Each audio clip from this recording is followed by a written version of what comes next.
Hi there, it's Hal Feldman. I am once again doing the MiamiHal Real Estate Show. And today I've got a great guest, a fellow realtor with me at Remax Advanced Real Estate. This is Anna Porowska.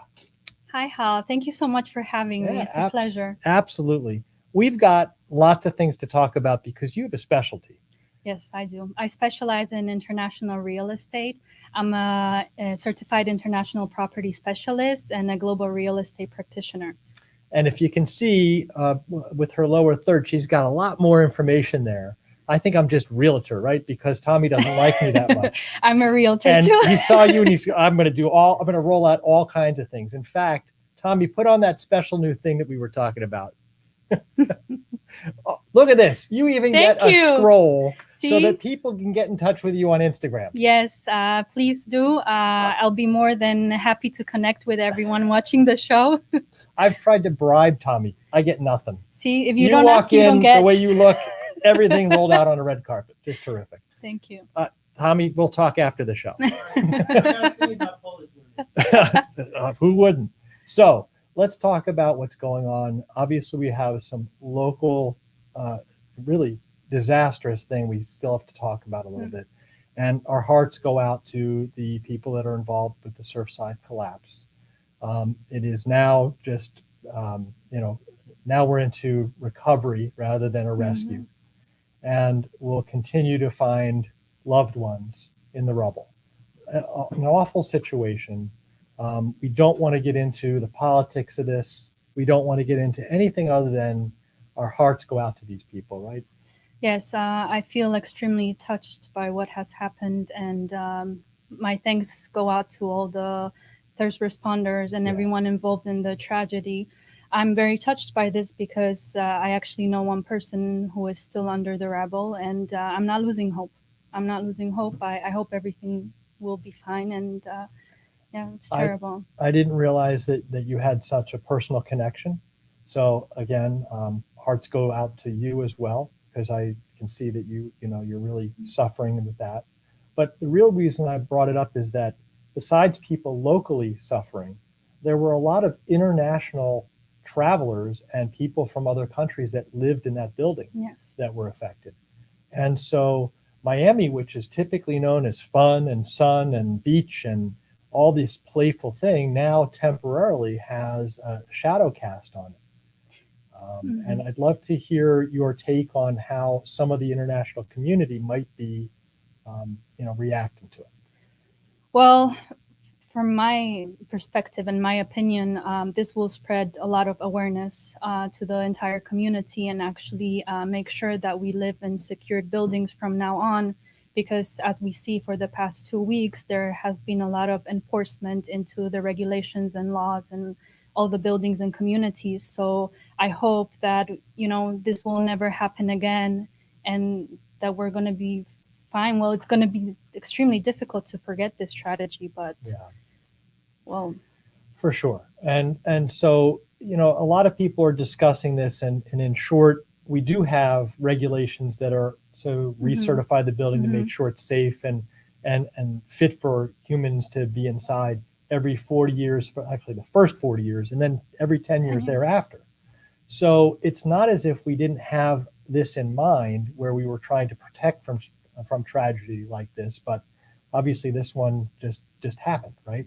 And so we learned from that, and it's not going to be now that we learned from it. It's collecting all of this evidence and understanding what portions of our laws and rules failed. And probably a year from now, when a study comes out over the overall effect, that's when we'll be able to effectively, hopefully, make some positive changes and get things to be an even more safe environment for people that are living in these types of condominiums. Yes, definitely. Well, don't want to make it a total downer, but again, we definitely wanted to pay our respects. Yes. And at this point, I also just want to remind people that this show being broadcast live, there is the ability for you under various platforms to send in some questions or comments. We'll take a look at those as they come in. And then, of course, on demand, if there's something that strikes your fancy about what we talked about and you want us to provide an answer to you after the fact, please don't hesitate to put it into the comments after it's already on demand. We'll get around to answering each and every question for you. But Anna, I have you here because we work in the same office. Yes. What's interesting about realtors is, yes, we're in the same office, but we don't see each other that often, right? No, we don't. But there's a lot of respect that I have for you and what you do because of what your background is and where you're from and the type of clientele that you attract. So where are you from originally? Well, I was born in Poland, but I could say raised internationally. I've lived in 6 countries. I love moving around. I love traveling. So, going into global real estate was kind of natural to me. Yeah. So, and Miami is the perfect place to do it. We have all cultures possible. Miami is a hub, for logistics, for travel, for everything. So it's the ideal place to be based out of. And, all the agents that we get to work with in our office, right? We have like all possible cultures and international people, which is something fantastic. But you kind of lean in to your experience and where you're from. Yes. For example, thank you for even showing up here because we're just a small webcast here. You were just doing a webinar Yes. for Poland, right? Well, not Poland, the entire country, but in Polish. Yes. And you spoke for an hour, right? Yes. Well, actually, I was invited by Remax Poland. Okay. We had a live webinar, 60 minutes with Remax Poland, where a lot of agents came and saw the live webinar. They were asking questions. We were actually talking about global real estate and corporations. So surprise, that's what we want to talk about here. Yes, definitely. And so again, for our audience that's here, we understand that there's all kinds of international influences that happen here, but you're actually seeing some of them in real time. You have people that come in from out of the country.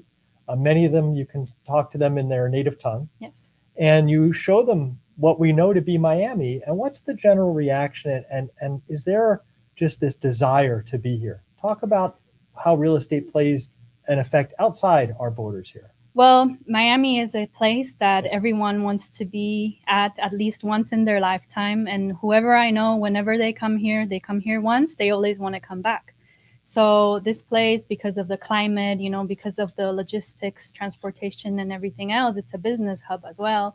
It's very attractive.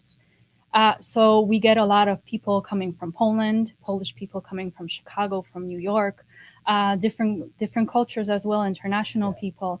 So, it's just a fantastic place to be at. And Miami, even though when people don't settle exactly in Miami, I am able to take them around, different cities and show them, different types of lifestyle, because living in Florida is a lifestyle, and the places you chose, that's even more of a niche, because you live in Sunny Isles, you live in Brickell, you live, I don't know, in West Palm Beach. That's completely different vibes, Miami right? isn't Miami. It's a bunch of sub communities, and there is a right place for everyone here, right? Of course. So again, with people that are coming in from outside the country and they're exploring Miami for potential investment or to live here, what's their first reaction? And I know, there can be several, but in general, how do people feel about coming to Miami and the real estate opportunities that are here? Well, real estate is extremely attractive here. People like to invest.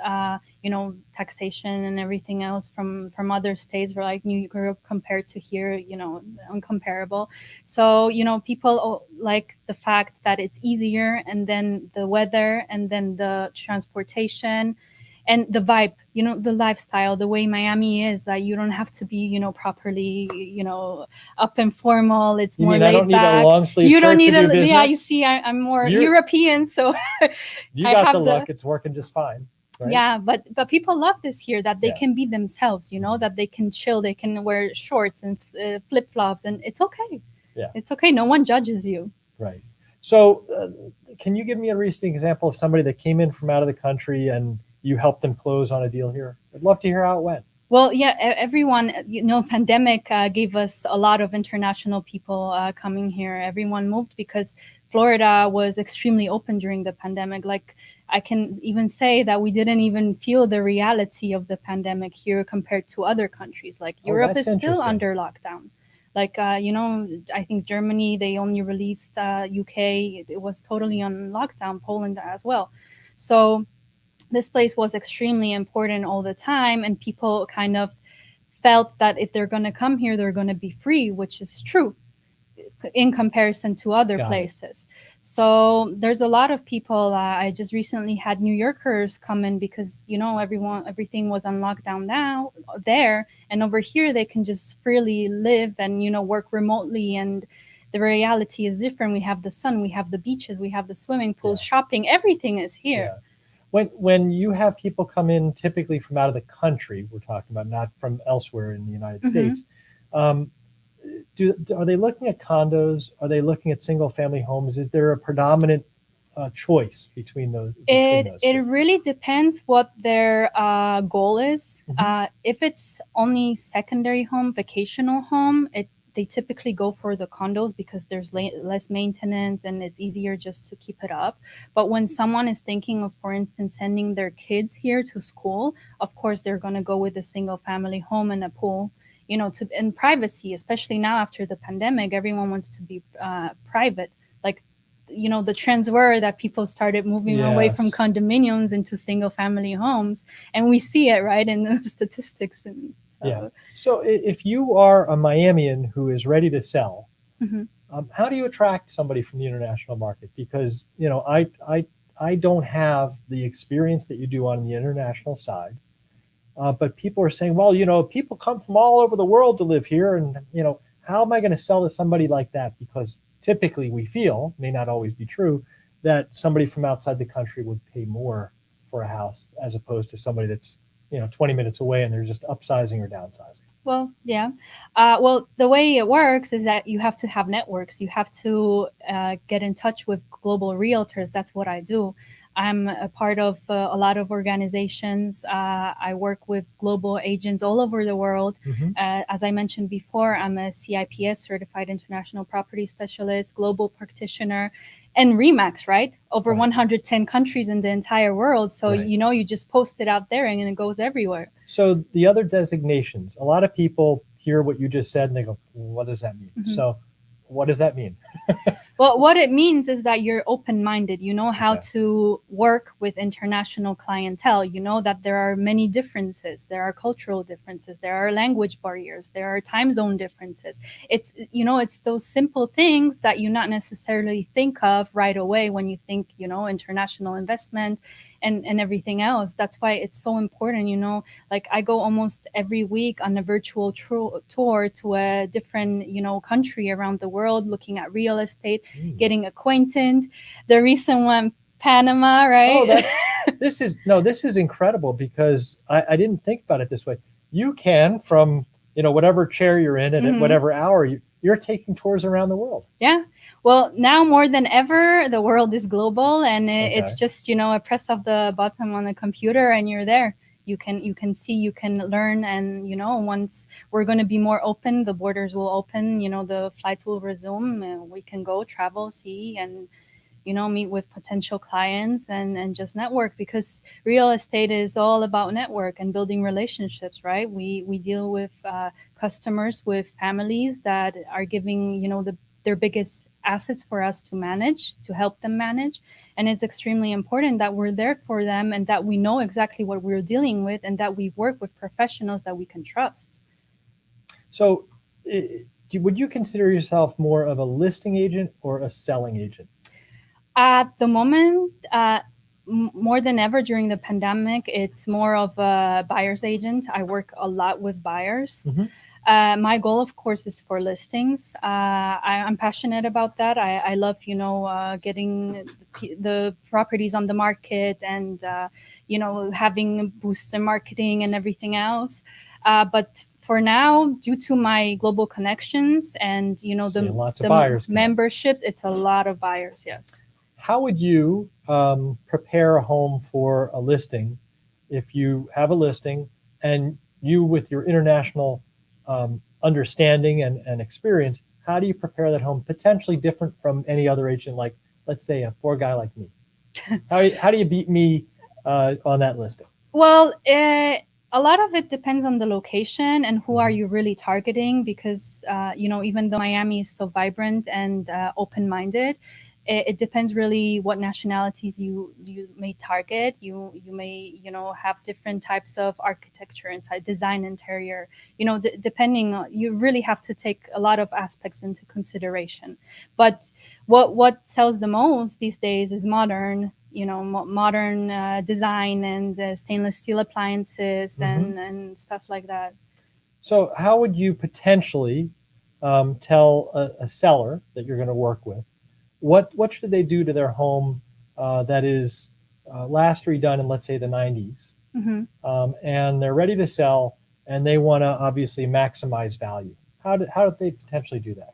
Refresh, put some new design in, definitely change the appliances. It really depends on the type of property as well, and the lifestyle that is correlated to the location, because Coral Gables is different than Brickell, and it's like different types of properties and different types of consumers usually. So also the brands of appliances, the furniture, but it's also up to us because we tend to do the staging as well.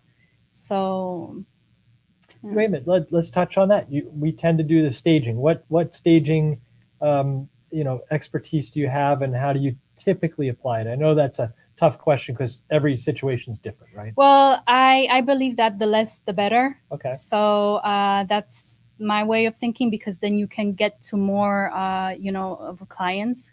Because if you have like specific objects or anything, you might not play along with a lot of clients. So you have to be very modern, plain colors and something, which everyone will feel comfortable in. There has to be harmony in the house so that they feel, oh, this is a place where I want to be at. This is where I want to relax. This is where I want to come on vacation for.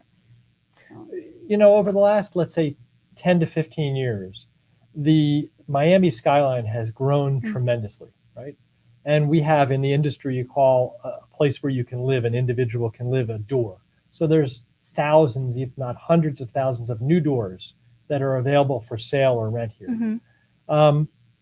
What does that do to somebody's psyche when they are thinking about Miami and they're coming from, let's say, New York City or a larger city, and they think, oh, Miami's going to be quaint and a lot quieter than here, and then they come here, and Miami's pretty metropolitan and high end. It is. So, do you think that's changing the way that international folks are seeing Miami these days? Well, the trend that I see is actually people are moving a little bit out of Miami. They want bigger spaces. They want more greenery. That's at least, Do you mean to the suburbs of Miami, or do you mean away from Miami? No, suburbs. Okay. Suburbs around Miami. Yeah. So it really, really depends on, the lifestyle that they want to have here. Like I mentioned before, if they want to come down here and send their kids to school, they're going to choose something different over just having a vacational property that they come in for like 2 months, in a year, and that's it. So it's always based on base, like on clients. It depends. You just have to focus, listen what exactly someone wants, and then you can really adapt into what they need, show it to them, and then they can choose, like, I see myself here or I see myself there. Yep. From your perspective, when you say out of downtown Miami, what are the hot areas? What are the hot areas for international buyers? Coral Gables, Pinecrest, Edgewater. I see more and more people moving up towards West Palm Beach. There's Boca Raton, right? Everyone loves Boca Raton. So it really depends on the lifestyle and what they want to have. Like, I don't want to generalize anything because everyone's different. But for instance, I see more buyers going out more west. I don't know, Pembroke Pines or Green Acres, Weston, Wellington. I love Wellington. So those areas are hot and becoming more and more popular too. So the other thing that we all know is that this is a very hot seller's market in most areas. Yeah. A couple areas where it's a buyer's market, but mostly a seller's market. And so when something that is nice and priced relatively well, it's going to get a lot of attention almost immediately. Yeah. And so how do you help your client win that bidding process? Basically, when you make an offer, how do you make that offer the best that it can be so that it wins out over all the other offers that are going to be there? Well, I base my business on building relationships. So what I want to find out is, first of all, the motives of why a person is selling, and then I talk to the agent. I let them know, the buyer, why are they buying and why it's important. For instance, not long ago, I was out. I mean, there were 7 offers on one place, and I was the one not with the highest offer, but because I built the relationship with the agent, he knew how important it is for my buyers to actually get that home, and we got the home. So it's So there is potentially some humanity. It's not oh yeah. necessarily about the highest price.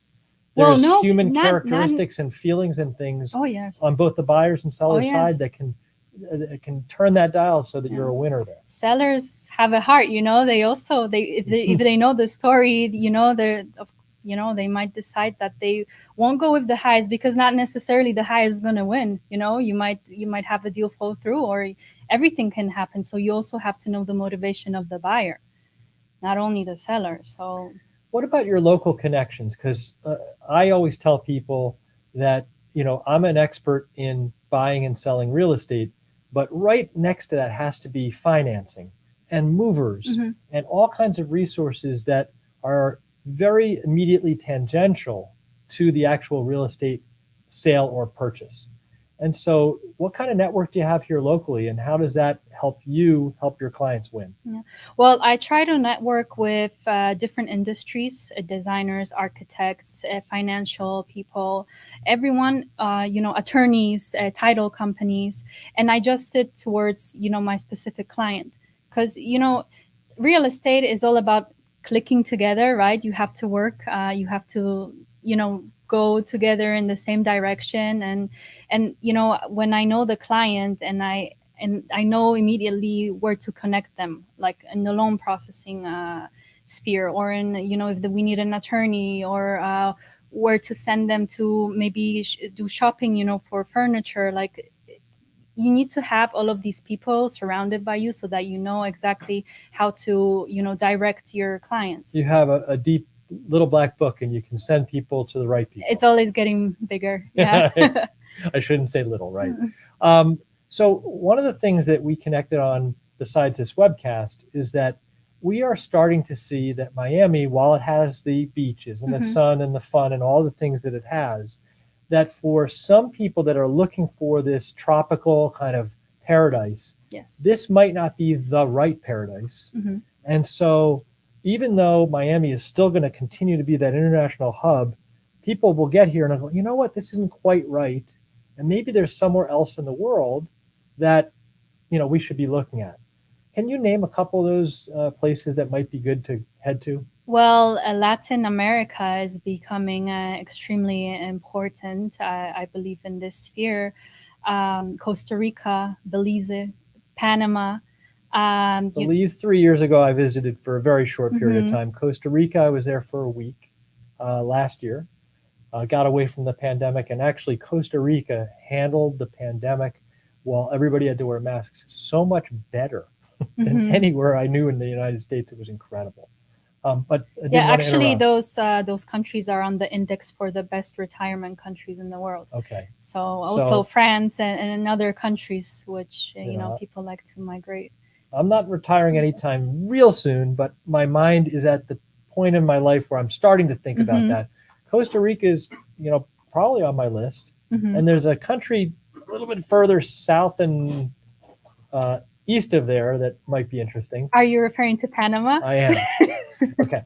We kind of slowly got there, and there's not much we can say in detail, but you and I are working on something that Very might exciting. Come together in Panama, which is, if Miami isn't somebody's cup of tea, but they're still looking for that kind of flavor, what types of things does Panama as a country offer? Because we learned a lot by trying to do research. Yes, right? we have. So what did we learn in Panama? It might be interesting to people that are not quite satisfied with Miami living. Well, Panama is definitely an up-and-coming country, and it's a place to go and see and maybe have that, retirement spot or a vacational home. So according to our studies, it's extremely attractive from the lifestyle perspective, from how the costs of living are, which are way lower than in Miami. And then, the international hubs, you can connect to Panama literally from everywhere. I was shocked that, German airlines have direct flights, and, you can connect easily from Miami and other places around the world. And I'll interrupt with answers I know you know, because I know them too. What kind of currency do they use in Panama? US dollars. They do? Well, that sounds like Miami. What language do they speak in Panama? They speak English. You can easily communicate in English. I don't have to learn a language to go to Panama. Not really. You That should be sounds fine with interesting. English. I really didn't know all of the details of this, but obviously there's a very specific man-made thing in Panama that creates an international desire to be in and around Panama. What would that be? Well, the whole infrastructure. The canal, right? The canal, yeah. Which, if I haven't, you're going to know the dates, and I'm going to be off a little bit. Oh. I know it was through 1999, but it was at 1904 when the construction started? I believe so. Okay. I don't So the Panama Canal is Mhm. there, which means that for almost 100 years, the United States had a heavy influence in what Panama was and how it developed, right? Yes. And you can get from the Atlantic to the Pacific only in one place. Yeah, definitely. That's a So- luxury which boaters, yachters can have. It's a great place for boaters and it's yachters, a like Miami, place. but a lot different. A right? lot different, definitely. Yeah. So you could say that people with very large yachts Yes. that wanted to go in between the Atlantic and Pacific to kind of show off their Mm-hmm. affluence. That's definitely that the might be new a good spot new for them spot. to be, Yeah, wouldn't you think? definitely. Okay. So I think we've teased enough about that. Hopefully in the future, you can contact myself or Anna, and we should be able to tell you about some exciting things that are happening in Panama. But until then, what exciting things could we potentially talk to them about here in Miami? Well, Miami and Florida in general is extremely exciting. There's always things happening. There's a lot of events going on. Soon, I would like to invite everyone, if I can take this opportunity, It was exactly what I was going to do next, so please do. for the Florida International Trade and Cultural Expo, which will take place in November. You said cultural, so I have none of that. You have all of that. So tell us about that. Well, I have the honor of being the global ambassador for Poland during that event. So Florida, Fort Pretty Lauderdale. impressive. Yeah, we'll be welcoming delegates from all over the world to conduct business from Florida internationally, which will also bring hopefully a lot of international investment.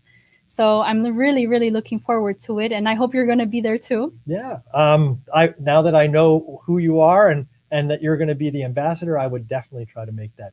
Let's turn to our audience as we wrap up. Invite them. Go ahead, directly invite those folks to come on out, and where and when and all those details. So the exact date is November. I don't remember the day. It's FITSE, Florida International Cultural Trade Show. And we're going to be inviting many delegates from around the world where we can exchange our businesses and business ideas and hopefully, get a lot of international investment here in Florida. So I hope to see you all there. And we're here for you with Hal if you need anything. Tommy, do what you always do for your favorite Polish real estate agent. Put that lower third on. There it is. Again, I get nothing, you get it all. It's been a pleasure. We are Likewise. here to provide anybody here with their real estate dreams. We have the expertise. Obviously, I do a lot of great things here locally. If you need some international help, I'm happy to introduce you to Anna.